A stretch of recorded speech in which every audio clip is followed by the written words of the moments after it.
Hello नमस्कार दोस्तों, स्वागत है आप सभी का आपके अपने परिवार लर्न विद डीएस सर पर।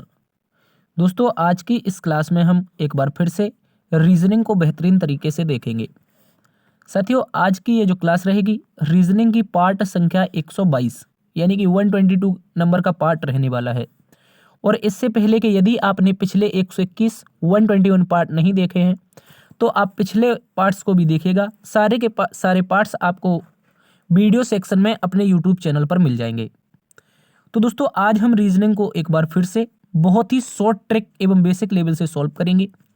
आज की ये जो क्लास होगी इसमें 15 अति महत्वपूर्ण प्रीवियस ईयर प्रश्नों के बारे में जानेंगे जो कि आगामी सभी प्रतियोगी परीक्षाओं के लिए इंपॉर्टेंट साबित होंगे। तो आज की क्लास में किस प्रकार से प्रश्नों का अध्ययन करेंगे तो याद रखेंगे, जैसे कि आपके सामने क्वेश्चन नंबर 7 दिया गया है। कहा है ओम मीटर अगर प्रतिरोध से संबंधित है तो जाइमोमीटर किससे संबंधित हो जाएगा। इसके अतिरिक्त प्यारे दोस्तों, क्वेश्चन नंबर 6 आपके सामने है। अक्षर श्रृंखला जो कि लुप्त श्रृंखला में पूछा जाने वाला प्रश्न है। तो यहाँ पर कुछ पद आपके मिस कर दिए गए हैं और इन्हीं पदों को ज्ञात करना है कि ये जो अक्षर श्रृंखला है इसमें जो लुप्त पद होंगे वो कौन से पद भरे जाएंगे। इसके अतिरिक्त हम क्वेश्चन नंबर 15 के बारे में जानेंगे जो कि दोस्तों आपका क्यूब का एक महत्वपूर्ण प्रश्न है और इसमें हमें बताना है, कुछ नंबर दिए गए हैं और इनके अपोजिट कुछ ना कुछ आपसे पूछा जाएगा। चलिए शुरुआत करते हैं आज की इस क्लास की। बढ़ते हैं आज के पहले प्रश्न की तरफ। साथियों, यदि आप इनमें से किसी भी एग्जाम्स की तैयारी कर रहे हैं, कोई भी कॉम्पिटिटिव एग्जाम जैसे कि SSC GD, MTS, CHSL, CGL, CPO, UPSI, UP police, Bihar police, Agniveer clerk, Rajasthan police, Delhi police, railway group D, NTPC, DFCCIL, ALP, IBPS, navy, Madhya Pradesh police, CRPF, DRDO, CISF, ITBP, CTET, DSSB, UKPSC, दरोगा, UP triple S C PET, UPPSC, MPPSC, BPSC, super TET, UP PET तथा UP TET. ये दोस्तों जितनी भी प्रतियोगी परीक्षाएं होती हैं, यदि आप इनमें से किसी भी परीक्षा की तैयारी कर रहे हैं तो ये रीजनिंग की क्लास आप सभी के लिए एक इंपॉर्टेंट और सफिशिएंट क्लास साबित होने वाली है। तो दोस्तों, आप इस क्लास को अंत तक जरूर देखिएगा। चलिए शुरुआत करते हैं आज की इस क्लास की। और एक छोटी सी जानकारी ले लीजिए, बहुत सारे स्टूडेंट की क्वारीज रहती है दोस्तों, यदि आपको पीडीएफ प्राप्त करना है। बहुत सारे स्टूडेंट कहते हैं कि सर मुझे पीडीएफ से भी पढ़ना है, तो पीडीएफ चाहते हैं तो आपको डिस्क्रिप्शन के माध्यम से टेलीग्राम ग्रुप ज्वाइन करना पड़ेगा। और टेलीग्राम ग्रुप पर आपको डेली के बेसिस पर पीडीएफ और क्लास से संबंधित नोट्स उपलब्ध करवाए जाते हैं।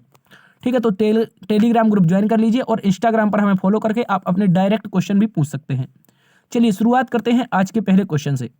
पहला क्वेश्चन आपके सामने है, इंपॉर्टेंट क्वेश्चन है, याद रखेंगे। कहा है दोस्तों हमसे पहले प्रश्न में, दिए गए विकल्पों में से उस उचित विकल्प का चयन करें जो निम्नलिखित श्रेणी में प्रश्नवाचक चिन्ह का स्थान पर होगा। तो दोस्तों यहाँ पर एक इंपॉर्टेंट सीरीज दे रखी है और इस सीरीज में प्यारे दोस्तों एक मिसिंग टर्म दिया गया है, एक क्वेश्चन मार्क दिया गया है। इस सीरीज में हमें बताना है कि मिसिंग टर्म के स्थान पर कौन सा नंबर आएगा। तो सबसे पहले इस सीरीज को हम दूर दूर लिख लेते हैं। 2 के बाद दोस्तों 8 दिया गया है, 8 के बाद 4 है, 4 के बाद लगातार 2 बार हमें 16 दिया गया है, उसके बाद आगे 32 है और 32 के बाद एक प्यारा सा क्वेश्चन मार्क इसके स्थान पर ज्ञात करना है और आगे दोस्तों हमें 64 दे रखा है। तो इस प्रश्न में हमें क्या करना है, याद रखेंगे इसमें क्वेश्चन मार्क को हम कैसे ज्ञात करेंगे। तो देखिए, जब भी ऐसा प्रश्न आए दोस्तों, जब भी ऐसा प्रश्न आए, एक नंबर हो, उसके बाद बड़ा नंबर, फिर छोटा नंबर, फिर बड़ा नंबर, फिर समान नंबर, फिर बड़ा नंबर, फिर कुछ नंबर अगर दे रखा है तो आपको ऐसे प्रश्न में हमेशा अल्टरनेट सोल्व करने की कोशिश करना है। जैसे कि 2 को 4 से संबंध बताएंगे, 4 का हम 16 से बताएंगे, 16 का क्वेश्चन मार्क से बताएंगे। उसी प्रकार अगर अल्टरनेट आप देखेंगे तो ऊपर से देख लेंगे हम 8, 8 के बाद देखिए 16 दे रखा है, 16 के बाद दोस्तों जाएंगे तो 32 दे रखा है और 32 के बाद आगे जाएंगे तो 64 दे रखा है। तो यहाँ पर कुछ ना कुछ टर्म का लॉजिक हमें पता चल जाएगा, क्या लॉजिक चल रहा है। देखिए दोस्तों, अगर हम बात करें 8 से 16 कैसे हुआ है, अगर हम ग्रीन वाले जो हमने आपकी लाइन बनाई है इसमें अगर देखें, इसको देखें तो कैसा लॉजिक है। 8 के बाद अगर 16 हुआ है तो मल्टीप्लाई 2 का लॉजिक बना है। उसके बाद 16 से अल्टरनेट देखा है तो 32 हुआ है, 32 में भी मल्टीप्लाई 2 हुआ है और 32 से अगर अल्टरनेट 64 हुआ है तो फिर भी मल्टीप्लाइड 2 हुआ है। लेकिन दोस्तों यहाँ पर अगर आप नीचे लॉजिक देखेंगे तो 2 के बाद 4 है और 4 के बाद आपका सीधा 16 आया है और 16 के बाद एक क्वेश्चन मार्क है और बड़े से कुछ ऑप्शन हमें दे रखे हैं। तो इसमें क्या देखना है, इसमें आपको देखना है ये एक पहली संख्या है, मान लीजिए 2, इसी संख्या का आगे स्क्वायर दे रखा है। गौर से समझना है, इस 2 का पहली संख्या का स्क्वायर आगे दे रखा है और उसी प्रकार ये जो 4 संख्या है 4 का स्क्वायर आगे दे रखा है। ये जो 4 है 4 का स्क्वायर आगे 16 दे रखा है और 16 जो संख्या होगी इसका अगला स्क्वायर क्या होगा हमें ये बताना है। तो जिस प्रकार देखिए हमने 2 का स्क्वायर आगे हमने गैप देखा था तो आप कहेंगे सर 2 के स्क्वायर का गैप था। आगे देखेंगे तो 4 का स्क्वायर यहाँ पर आया था, ठीक है। उसके बाद देखेंगे दोस्तों अगला स्क्वायर क्या होना चाहिए, अगला स्क्वायर 16 का, क्योंकि सभी के सभी नंबर हमें दिए गए थे 2, 4 और 16। तो 16 का जब हमने स्क्वायर देखा है दोस्तों तो आपका 256 यानी कि 256 इसका सही उत्तर हो जाएगा, इसको याद रखेंगे। तो हम क्वेश्चन मार्क के स्थान पर जो संख्या रखेंगे वो 256 रखेंगे, इसको याद रखेंगे। आप लोग इंपॉर्टेंट क्वेश्चन है, अच्छे से आपको इसको याद रखना है, ठीक है। तो इसके स्थान पर आ जाएगा 256। बढ़ते हैं आज के दूसरे प्रश्न की तरफ। दूसरा प्रश्न आपके सामने एक इंपॉर्टेंट प्रश्न है दोस्तों। इसमें कहा है निम्नलिखित समीकरण को सही बनाने के लिए इनमें से किन दो चिन्हों को एक दूसरे से बदलना होगा। तो दोस्तों यहां पर हमें 4 ऑप्शन दे रखे हैं, 4 ऑप्शन है, इनमें से बताएंगे कौन से दो चिन्ह हम पलट दें ताकि हमारा दिया गया ये जो समीकरण है ये सही हो जाए। तो सबसे पहले इस समीकरण को लिख लेते हैं। 868 पहले बार में दे रखा है, उसके बाद में आगे 14 है, 14 के बाद में दोस्तों क्या है मल्टीप्लाई छोड़ देंगे क्योंकि प्रतीक बदलेंगे हम। तो 14 के बाद 55 नंबर आया है, 55 के बाद देखेंगे तो 1064 आया है, 1064 के आगे देखेंगे तो 56 आया है, और 56 के बराबर में हमें क्या ज्ञात करना है 117 यानी 117 हमें ज्ञात करना है। कौन से दो समीकरण को बदल दें ताकि हमें क्या मिल जाए प्यारे दोस्तों 117 मिल जाए, इसको याद रखेंगे। तो देखिए अगर हम बात करें इनके प्रतीकों के कौन से प्रतीक बदलेंगे, अगर आप प्लस को डिवाइड से बदलेंगे, ये रहा डिवाइड ये रहा प्लस, अगर आप बदलेंगे तो यहां पर ये डिवाइड हो जाएगा, ठीक है, डिवाइड हो जाएगा तो 62 आएगा, और 62 में अगर 55 का मल्टीप्लाई होगा तो दोस्तों लगभग ये 3000 के आसपास जाएगा, और जब 3000 के आसपास जाएगा तो दोस्तों हम 117 उससे प्राप्त नहीं कर पाएंगे। इसका मतलब क्या करना चाहिए, हमें पहला ऑप्शन छोड़ देना चाहिए, प्लस और भाग वाले जो भी ऑप्शन है उनको देखेंगे और प्लस भाग वाला ये ऑप्शन गलत हो जाएगा। इसके बाद अगर मल्टीप्लाई को माइनस से बदल दें, अगर दोस्तों मल्टीप्लाई को हम माइनस से बदल देंगे तो यहाँ पर माइनस हो जाएगा और यहाँ पर मल्टीप्लाई हो जाएगा। तो फिर से दोस्तों आप 55 में 1000 का गुणा हो जाएगा तो ये लगभग 55,000 के आसपास जाएगा। तो दोस्तों इससे क्या होगा, इस ऑप्शन को भी हम छोड़ देंगे क्योंकि ये ऑप्शन हमारा क्या है गलत है। तो पहला ऑप्शन दूसरा ऑप्शन दोनों के दोनों सेटिस्फाइड नहीं हो रहे हैं। अब दोस्तों तीसरे ऑप्शन को हम उठा करके देखते हैं। अगर हम प्लस को माइनस से चेंज कर दें, गौर से समझना है, अगर प्लस जो कि पहले स्थान पर दे रखा है इसमें अगर माइनस रख दें, मल्टीप्लाई को मल्टीप्लाई रहने दें और दोस्तों माइनस के स्थान पर प्लस कर दें, और डिवाइड को अगर हम डिवाइड रहने दें तो दोस्तों क्या हमारा सही उत्तर आ सकता है, आप बताइए। चलिए बात करते हैं इसके बारे में।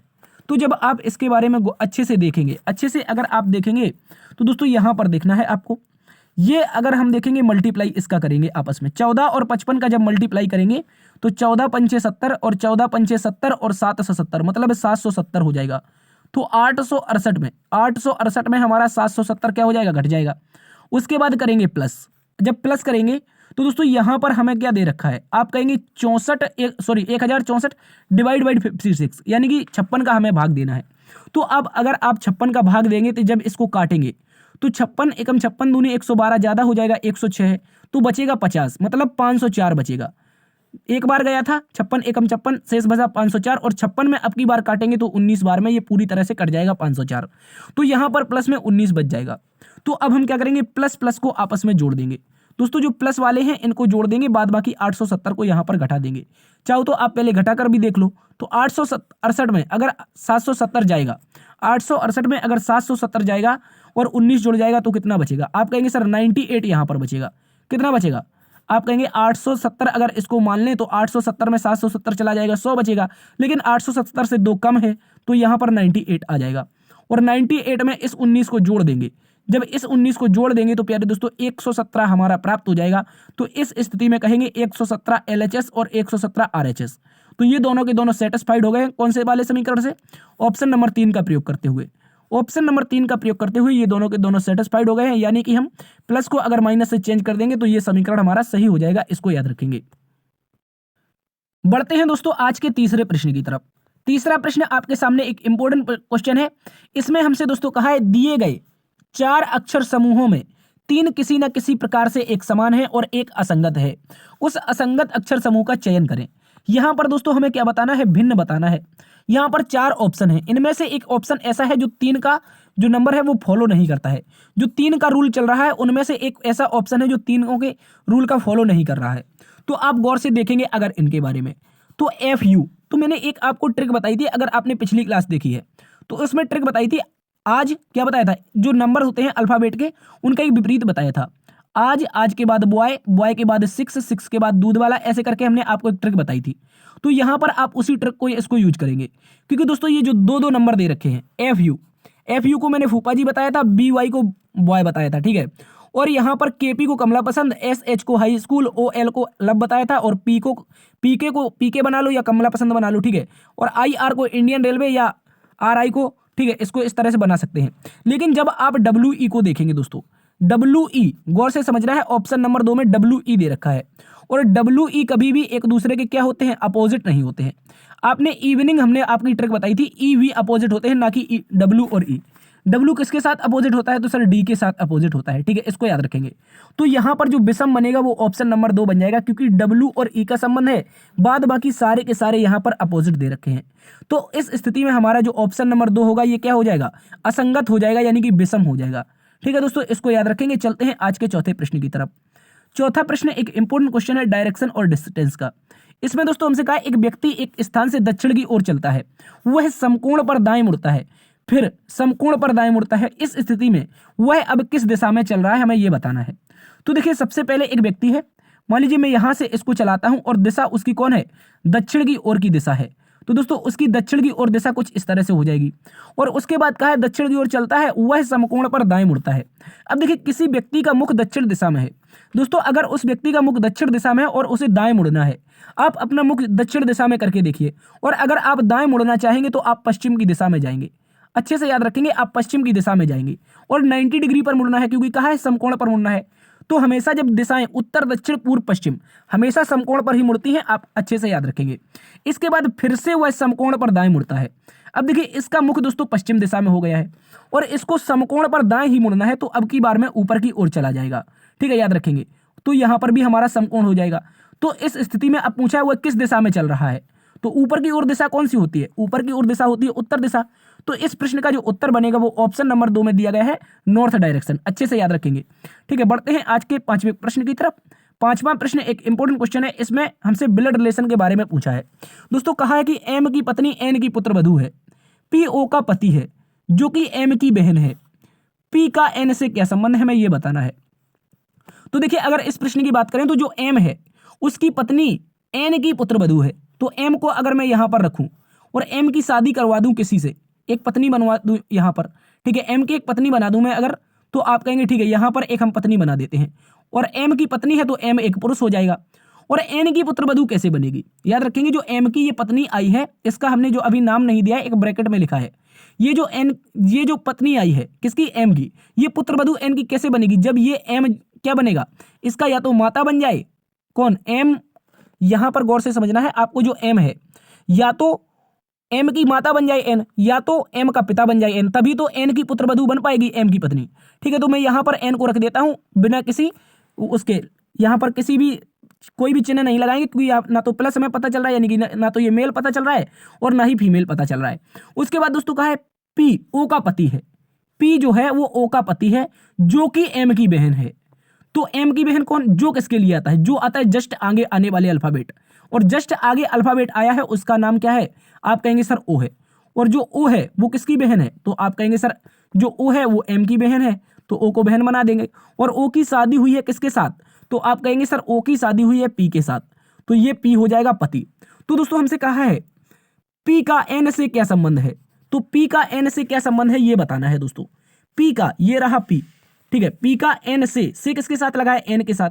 तो एन क्या कहेगा, एन कहेगा पी को ये मेरी पुत्री, पुत्री का पति मतलब मेरा दामाद, क्या हो जाएगा, पुत्री का पति दामाद हो जाएगा। ऑप्शन नंबर 4 में दे रखा है, ऑप्शन नंबर 4 इसका सही उत्तर है। चलते हैं आज के 6वें प्रश्न की तरफ। 6वां प्रश्न एक इंपॉर्टेंट क्वेश्चन है, और दोस्तों ये लुप्त संख्या का क्वेश्चन है। इसमें दोस्तों जो अल्फाबेटिकल सीरीज दे रखी होती है उसके बारे में लुप्त पद हमें बताना है, इसको याद रखेंगे। जब भी दोस्तों आपके प्रश्न में ऐसी सीरीज दे रखे तो आपको क्या करना है, सबसे पहले total number of term count कर लेने हैं, यानी कि कुल पदों की संख्या ज्ञात करनी है, कुल कितने अक्षर इस श्रृंखला में स्थित हैं। तो मैं काउंट करता हूं 1 2 3 4 5 6 7 8 9 10 11 12 13 14 15 16 17 और 18। टोटल पद हमें कितने मिले हैं यहाँ पर, आप कहेंगे सर 18 मिले हैं। और इस स्थिति में या तो हम 2 ट्रिक बना सकते हैं इसकी, या तो हम दोस्तों 3 गुणा 6 बना लें, या दोस्तों 6 गुणा 3 बना लें। तो आपको एक बात याद रखनी है, हमेशा बड़ा बनाने की कोशिश कीजिए, बड़े बड़े भागों में विभाजित करेंगे तो ऐसे प्रश्न जल्दी से सॉल्व हो जाएंगे। तो अगर मैं इसको बड़े बड़े भागों में विभाजित करूं, यानी 6 गुणा 3 के पेयर में विभाजित करूं, तो इसको क्यों ना अलग से एक बार लिख लिया जाए, इसको एक बार अलग से लिख लिया जाए ताकि प्रश्न हमारा अच्छे से सॉल्व हो जाए।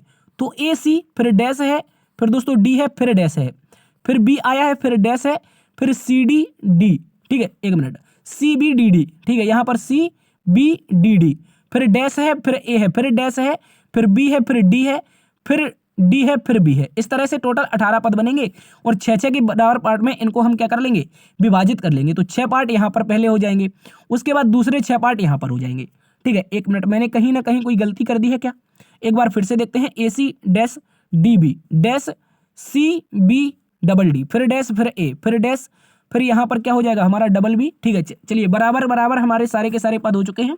अब आप इसको अच्छे से देखेंगे।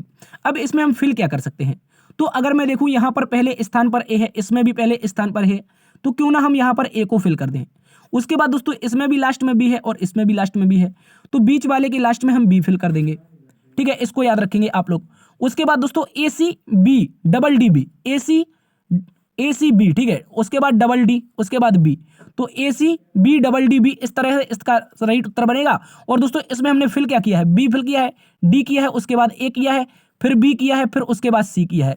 तो इस तरह के कुल हमने कितने लेटर फिल किए हैं, आप कहेंगे 5 फिल किए हैं, जो बी डी से शुरुआत कर रहे हैं। कौन से, बी डी से शुरुआत कर रहे हैं और बी सी से अंत कर रहे हैं। तो केवल और केवल दोस्तों ऐसा ऑप्शन हमें ऑप्शन नंबर 1 में दे रखा है, और ऑप्शन नंबर 1 प्यारे दोस्तों इस पृष्ठ का सही उत्तर हो जाएगा। आप लोग अच्छे से याद रखेंगे। चलते हैं दोस्तों आज के 7वें नंबर प्रश्न की तरफ। 7वां नंबर का प्रश्न एक इंपोर्टेंट प्रश्न है। इसमें कहा है दोस्तों, उस विकल्प का चयन करें जो तीसरे शब्द से ठीक उसी प्रकार संबंधित है जिस प्रकार दूसरा शब्द पहले शब्द से संबंधित है। तो इसमें दोस्तों हमें सादृश्यता के बारे में यानी एनालॉजी के बारे में पूछा है। यहां पर दे रखा है ओम मीटर, ओम मीटर का संबंध प्रतिरोध से है, तो जाइमोमीटर का संबंध किससे हो जाएगा। तो दोस्तों ओम मीटर क्या होता है, ओम मीटर एक प्रकार का मात्रक होता है और प्रतिरोध का मात्रक होता है। याद रखेंगे, जो ओम मीटर होता है उसमें क्या करते हैं, प्रतिरोध को मापते हैं। उसी प्रकार जाइमोमीटर एक प्रकार का मात्रक है, और दोस्तों इसमें क्या मापते हैं, इसमें किण्वन विधि को मापा जाता है। किसको मापा जाता है, किण्वन विधि को। इसको आप लोग अच्छे से याद रखेंगे, ठीक है, किण्वन विधि को मापा जाता है। और ये किण्वन विधि किसकी होती है, आपने नाम सुना होगा प्यारे दोस्तों खमीर के बारे में। खमीर जिसको हम ईस्ट के नाम से भी जानते हैं, जब इसका किण्वन किया जाता है तो उसका जो मापन होता है वो दोस्तों जाइमोमीटर में किया जाता है। इसको याद रखेंगे। तो इसका सही उत्तर बनेगा किण्वन। क्या बन जाएगा, ऑप्शन नंबर 3 किण्वन दे रखा है, इसको सही उत्तर बन जाएगा, याद रखेंगे। बढ़ते हैं आज के 8वें प्रश्न की तरफ। 8वां प्रश्न भी एक इंपॉर्टेंट प्रश्न है, इसको आप लोग अच्छे से याद रखेंगे। कहा है किसी सांकेतिक भाषा में टर्की को ये लिखा जाता है तो ब्रेथ का कोड क्या होगा। देखिए सबसे पहले हम टर्की को लिख लेते हैं, किस तरह से इसका कोडिंग किया गया है।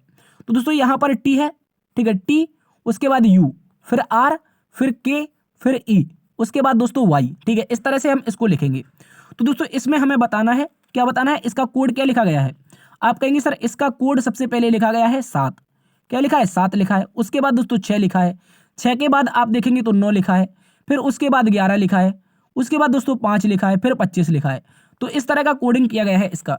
तो कोड हमें ब्रेथ का बताना है, किसका बताना है, ब्रेथ का। तो हम यहाँ पर ब्रेथ लिख लेते हैं, बी, उसके बाद आर, उसके बाद ई, फिर ए, फिर टी और एच, ठीक है, इस तरह से बनेगा ब्रेथ। तो इसका कोड बताना है। क्या आप बता सकते हैं, देखिए इसके लॉजिक को समझना होगा आपको।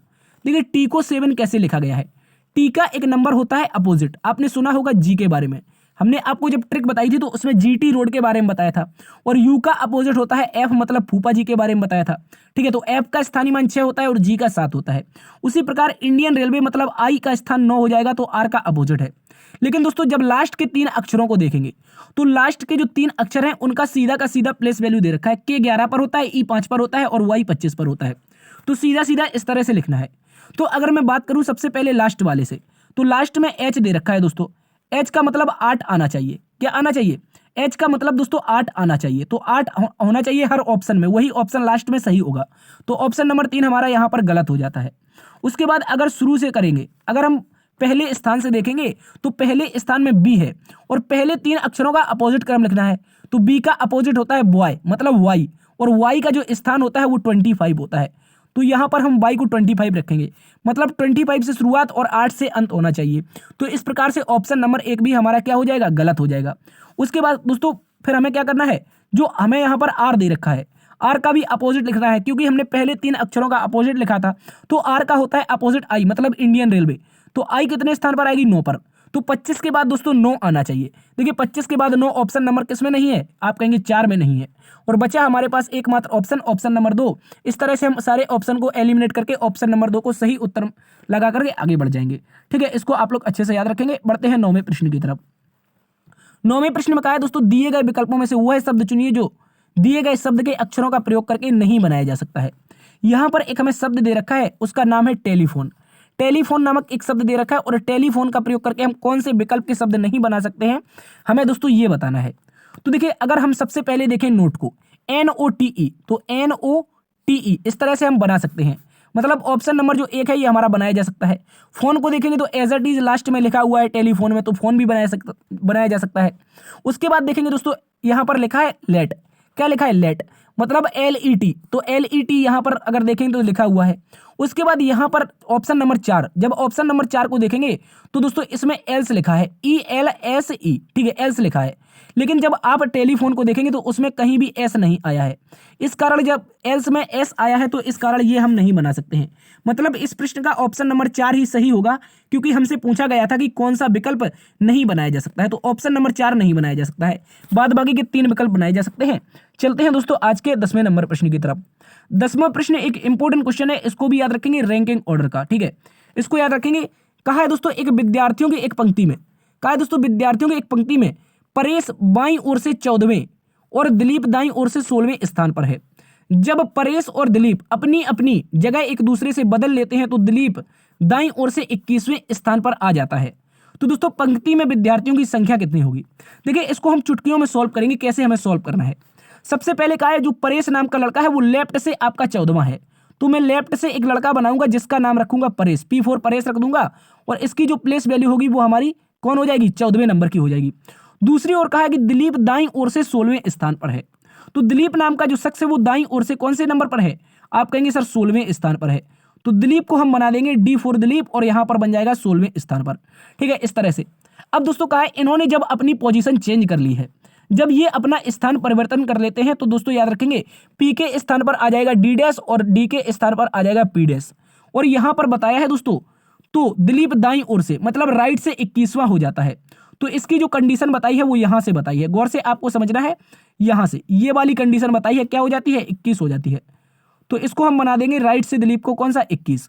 तो अब बताना है दोस्तों, हमें क्या बताना है कि पंक्ति में कुल कितने विद्यार्थी हैं।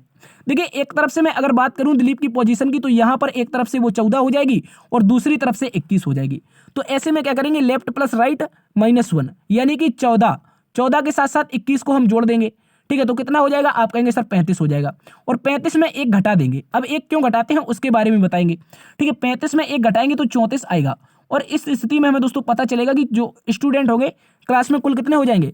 34 स्टूडेंट हो जाएंगे। इसको याद रखेंगे। अब देखिए, बहुत सारे विद्यार्थियों के मन में एक क्यूरियोसिटी चल रही है कि 1 क्यों घटाया है। देखिए, यहां पर जो नाम आया था दिलीप, याद रखेंगे D' हमने रखा था D'। एक तरफ से उसका स्थान 21 पता था, एक तरफ से इसका स्थान दोस्तों 14 पता था, लेकिन दिलीप तो एक ही है तो उसका स्थान एक ही होना चाहिए, तो एक तरफ से उसका स्थान हम माइनस कर देते हैं। तो 14 21 जब जोड़ेंगे तो दिलीप 1 है, दोनों तरफ से स्थान पता है इसलिए 1 माइनस किया है। इसको आप लोग अच्छे से याद रखेंगे। तो टोटल स्टूडेंटों की संख्या पता चलेगी 34, इसको याद रखेंगे। बढ़ते हैं आज के 11वें प्रश्न की तरफ। 11वां प्रश्न दोस्तों कथन और निष्कर्ष का एक अच्छा सा क्वेश्चन है, सिलोजिज्म का। दोस्तों कहा है, कथन में कहा है कि सभी लैपटॉप कंप्यूटर हैं। क्या कहा है? जितने भी दोस्तों लैपटॉप हैं, यहां पर बनाएंगे जितने भी L4 लैपटॉप हैं, 1 मिनट, यहां पर जितने भी दोस्तों हमारे L4 क्या है? लैपटॉप हैं, वो सारे के सारे लैपटॉप क्या हो जाएंगे? C4 कंप्यूटर हो जाएंगे। इसको याद रखेंगे। तो मैं यहां पर C4 कंप्यूटर बना देता हूं सारे के सारे लैपटॉप को। लेकिन दोस्तों एक बात दूसरे कथन में कही है कि कुछ जो टैबलेट हैं वो लैपटॉप हैं, कुछ टैबलेट, जो टैबलेट का कुछ पार्ट है वो दोस्तों लैपटॉप के साथ संबंध बना रहा है। तो मैं लैपटॉप का कुछ हिस्सा किससे बना दूंगा? टैबलेट से इस तरह से बना दूंगा। जो इतना इतना सा हिस्सा है ये किसका बन जाएगा? आप कहेंगे लैपटॉप का सर T4 टैबलेट बन जाएगा। तो दोस्तों अब निष्कर्ष को पढ़ते हैं। निष्कर्ष में हमसे कहा है, निष्कर्ष नंबर 1 में सभी टैबलेट कंप्यूटर हैं। क्या दोस्तों T4 टैबलेट जो ग्रीन सर्कल में आ रहा है वो सारा का सारा कंप्यूटर के अंतर्गत आ रहा है? तो आप कहेंगे नहीं आ रहा है, कुछ पार्ट तो इसका बाहर जा रहा है। जब कुछ पार्ट बाहर जा रहा है और सारा का सारा अंदर नहीं आ रहा है तो एग्जैक्टली बना भी नहीं सकते हैं, क्योंकि हो सकता है अंदर हो जाता। और जब 2 कंडीशन आ जाए, किसी भी निष्कर्ष की 2 कंडीशन आ जाएं तो इस स्थिति में निष्कर्ष हमेशा कैसा होता है? गलत होता है। तो सभी टैबलेट क्या हो रहे हैं? हमारे कंप्यूटर नहीं बन पा रहे हैं, तो ये वाला गलत हो गया। उसके बाद दोस्तों क्या है, कुछ टैबलेट कंप्यूटर हैं। तो आप कहेंगे सर ये बात हमें कुछ सही सही लग रही है, मतलब कंप्यूटर का ये जो इतना इतना सा पार्ट है, ये जो इतना इतना सा पार्ट है, ये आपका किसके साथ संबंध बना रहा है, T4 टैबलेट के साथ, क्योंकि ग्रीन सर्कल इसको क्रॉस करके लैपटॉप से संबंध बना रहा है। तो कंप्यूटर और जो हमारा टैबलेट है ये हमारा सही हो जाएगा, मतलब निष्कर्ष नंबर 2 कैसा हो जाएगा, सत्य हो जाएगा, इसको याद रखेंगे। इसके बाद दोस्तों एक और निष्कर्ष है, उसमें हमसे कहा है कुछ कंप्यूटर क्या है, लैपटॉप है, कुछ कंप्यूटर लैपटॉप, मतलब C4 कंप्यूटर ये रहा, बाहर से अंदर की ओर कुछ पूछा है, तो कुछ कंप्यूटर क्या हो जाएंगे, लैपटॉप हो जाएंगे, L4 लैपटॉप, बाहर से अंदर की ओर कुछ वाला हमेशा सही होता है, तो निष्कर्ष नंबर 3 भी क्या हो जाएगा, राइट उत्तर हो जाएगा। तो इस स्थिति में हम कहेंगे सर निष्कर्ष नंबर 2 और निष्कर्ष नंबर 3 दोनों के दोनों निष्कर्ष प्यारे दोस्तों अनुसरण करते हैं, इसको याद रखेंगे। ऑप्शन नंबर 1 में दे रखा है, यही इसका सही उत्तर हो जाएगा, इसको याद रखेंगे। बढ़ते हैं आज के 12वें नंबर प्रश्न की तरफ। 12वां नंबर प्रश्न वेन आरेख का एक इंपॉर्टेंट क्वेश्चन है। इसमें दोस्तों हमसे कहा है निम्नलिखित आरेख में कौन सी संख्या उन महिला डॉक्टरों को दर्शाती है जो रोजगार में नहीं है। तो दोस्तों जो भी सर्कल रोजगार के अंतर्गत आ रहा है, जो भी एरिया रोजगार का है वो हमें काट देना है, क्योंकि हमसे पूछा है महिला और डॉक्टरों को कौन सी संख्या दर्शाएगी जो रोजगार के अंतर्गत नहीं होगी। और रोजगार में कौन सा नंबर आ रहा है, तो आप कहेंगे यहां पर एक दोस्तों रेक्टेंगल आ रहा है ये वाला, और रेक्टेंगल के अंतर्गत जितने भी नंबर आएंगे सारे के सारे नंबर क्या हो जाएंगे, हमारे कट हो जाएंगे। तो इस तरह से हम सारे के सारे क्या कर देंगे, रोजगार के अंतर्गत काट देंगे, क्योंकि रेक्टेंगल ही रोजगार को दर्शा रहा था। तो रोजगार हमसे पूछा नहीं, तो ये गलत हो जाएगा। अब क्या कहा है, वह महिलाएं जो डॉक्टर भी हैं, तो महिलाओं के लिए एक ट्राइंगल आ रहा था, मतलब ट्राइंगल में कुछ संख्या आनी चाहिए, उसके साथ साथ एक वृत्त में भी संख्या आनी चाहिए। तो वृत्त और ट्राइंगल में जो संख्या आएगी वो समान रूप से ये 7 आ जाएगी, गौर से समझना है, यही संख्या 7 आ जाएगी। तो इस स्थिति में हम कहेंगे जो इस प्रश्न का उत्तर बनेगा वो दोस्तों 7 बनेगा, जो कि ऑप्शन नंबर 2 में दे रखा है। ऑप्शन नंबर 2 इसका सही उत्तर है, इसको याद रखेंगे। चलते हैं आज के 13वें नंबर प्रश्न की तरफ। दोस्तों 13वां नंबर प्रश्न एक इंपॉर्टेंट प्रश्न है दोस्तों, का किसी वस्तु पर 15% की छूट देने पर उसे 2550 रुपए में बेचा जाता है, तो उसका अंकित मूल्य क्या होगा। यहां पर बताना है अंकित मूल्य के बारे में। दोस्तों ये मैथ का क्वेश्चन आ गया, चलिए यहां पर आ गया है तो इसको हम सॉल्व कर लेते हैं, ठीक है। देखिए कोई वस्तु होती है जो वो होती है स्वयं में, कोई वस्तु की जो कीमत होती है स्वयं में कितनी होती है, तो आप कहेंगे सर 100% होती है। स्वयं में जो वस्तु की कीमत होती है वो 100% होती है। लेकिन दोस्तों यहां पर क्या है, किसी वस्तु पर 15% की छूट देने के बाद 2550 रुपए में बेचा जाता है। तो दोस्तों 100 में से कितनी छूट दे दी उसने, आप कहेंगे सर 15% की छूट दे दी है, तो हमारा कितना बचा परसेंट, तो आप कहेंगे सर जब परसेंट बचा है वो हमारा बचा है यहाँ पर कितना, तो आप कहेंगे सर बचा है 85%। क्या बचा है 85%, और 85% की ही वैल्यू दे रखी है यहाँ पर। जब 15% की छूट दी गई है तो रेट कितना बचेगा उस वस्तु का, तो आप कहेंगे 85%, और 85% की ही वैल्यू दे रखी है आपकी 2550। क्या दे रखी है 2550, तो इसको हम सीधा काट देंगे, ठीक है। इसको हम सीधा काट देंगे, परसेंट काट लेंगे तो नीचे 100 लगाएंगे, ठीक है। और यहां से जब सीधा काटेंगे तो 85 त्रिका की 255 होता है, मतलब 30 बार कटेगा। और यहां पर जब हम मान निकालेंगे किसका, अंकित मूल्य का, तो अंकित मूल्य का जब मान निकालेंगे 30 में 100 का गुणा हो जाएगा, तो 3000 इसका सही उत्तर हो जाएगा, ठीक है। इसको आप लोग अच्छे से याद रखेंगे। यहां पर जो हमारा अंकित मूल्य आएगा यानी कि हमारा MRP जो आएगा वो हमारा 3000 रुपए आ जाएगा, इसको याद रखेंगे। आसान क्वेश्चन था, अच्छे से इसको सॉल्व कर लिया। चलते हैं दोस्तों आज के अगले प्रश्न की तरफ। क्वेश्चन नंबर 14 एक भी इंपॉर्टेंट क्वेश्चन है, इसको भी याद रखेंगे दोस्तों। का दिए गए पैटर्न को ध्यानपूर्वक अध्ययन करें और उस संख्या का चयन करें जो इसमें प्रश्न चिन्ह का स्थान लेगी। तो यहां पर प्रश्न चिन्ह कहीं पर दे रखा है, ठीक है। प्रश्न चिन्ह ढूंढते हैं, देखिए ये दे रखा है प्रश्न चिन्ह, ये हमें बताना है प्रश्न चिन्ह के स्थान पर कौन सा नंबर आएगा। तो दोस्तों ऐसे प्रश्न जब भी आते हैं मैट्रिक्स के, जब भी मैट्रिक्स के ऐसे प्रश्न आते हैं उनको या तो हम दोस्तों लेफ्ट टू राइट सॉल्व करते हैं या तो अप टू डाउन सॉल्व करते हैं, ठीक है। इसको याद रखेंगे। और इसके साथ साथ एक बात और याद रखनी है, हमेशा बड़ी संख्या की तरफ सॉल्व करते हैं, या तो लेफ्ट टू राइट या तो अप टू डाउन, और हमेशा बड़ी संख्या की तरफ। तो इस बार हमें बड़ी संख्या दे रखी है 33, 33 के बाद में यहाँ पर 39, 39 के बाद में 10 और 9, इस तरह से दे रखी है बड़ी संख्या। तो यहाँ पर हम इसी दिशा में सॉल्व करेंगे। जब इसी दिशा में सॉल्व करेंगे तो इसका आप लॉजिक समझना है आपको, ठीक है। लॉजिक क्या है, इसको आपका लॉजिक समझना है।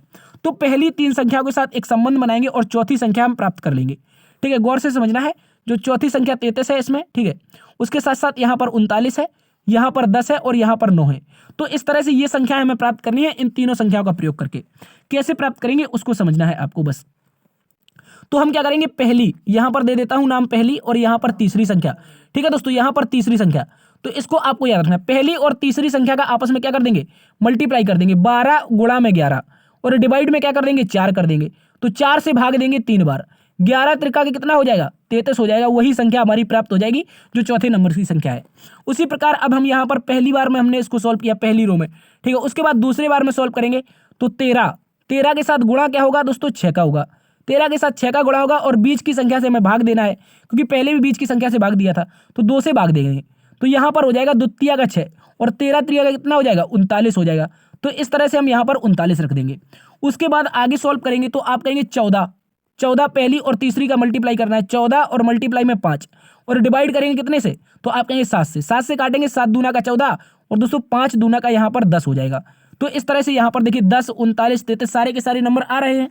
तो अब हमें बताना है कि 18 और एक और संख्या है उसका आपस में क्या करें, हम मल्टीप्लाई कर दें। तो हमें क्या बताना है, यहाँ पर नंबर क्या आएगा, हमें बस इतना ही बताना है। तो दोस्तों मैं अगर यहाँ पर क्या रख दूँ, एक मिनट, यहाँ पर मैं इसको अच्छे से बताता हूँ आपको। तो पहली और तीसरी संख्या का मल्टीप्लाई करना है, मतलब 18 का मल्टीप्लाई करना है और साथ साथ में कितने का, आप कहेंगे सर 18 का मल्टीप्लाई, उसके बाद पहली और तीसरी 2 का मल्टीप्लाई, बटे में क्या रखेंगे, 9 आ जाए। तो देखिए 18 दूना का कितना हो जाएगा, 36 हो जाएगा। और 36 में यदि हम 4 से भाग दे देंगे, 36 में 4 से भाग दे देंगे तो 9 आएगा। और वही भाग देने के लिए ही तो संख्या बतानी है, क्योंकि बीच में संख्या क्या होगी, तो बीच में ऑप्शन नंबर 4 में 4 दे रखा है। यही इस प्रश्न का सही उत्तर हो जाएगा, इसको आप लोग अच्छे से याद रखेंगे। तो 14वें क्वेश्चन का उत्तर बनेगा क्या बनेगा, 4 बनेगा, इसको याद रखना है। बढ़ते हैं आज के अंतिम प्रश्न की तरफ।